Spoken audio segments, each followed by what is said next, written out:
Something as small as a butterfly can represent hope and remembrance to the world.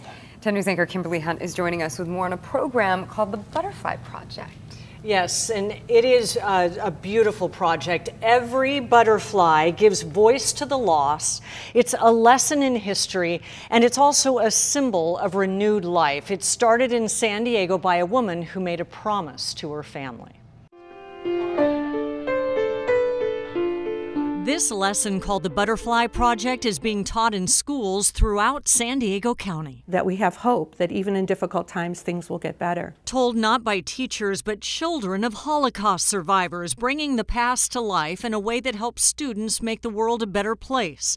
It starts with understanding history.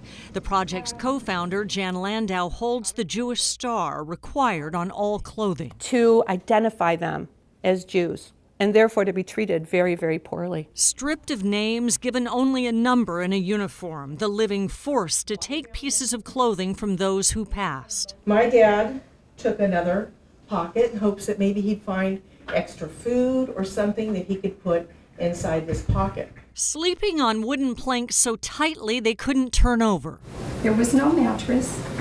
They were given no blanket and no pillow. The mission of the Butterfly Project is to honor and remember the 1.5 million children killed in the Holocaust by creating a butterfly for each life lost. Their butterfly matters, that it represents their voice, that they can be an upstander, and that we remember these children, the 1.5 million Jewish and non-Jewish children that were killed. Landau and her team share the traits that gave their families a happy life: perseverance and gratitude. My mother-in-law lost 8 brothers and sisters and her parents and grandparents, and yet they came to this country, to the United States, and were grateful, so grateful for the lives that they had.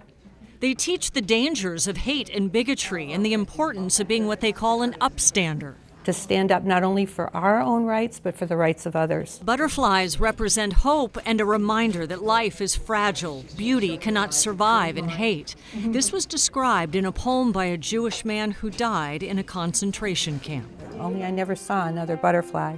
That butterfly was the last one. Butterflies don't live in here, in the ghetto. The Butterfly Project now has displays on every continent in the world, as well as a documentary called Paper Clips, which follows the movement.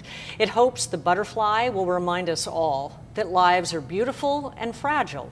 And by remembering history, we will all strive to make the world better. What an interesting way to teach the Holocaust to kids that age, too. And even for adults, to see those uniforms, to see the stars and the pictures, it's very impactful. Moving. Really neat story. Thank you so much, Kim.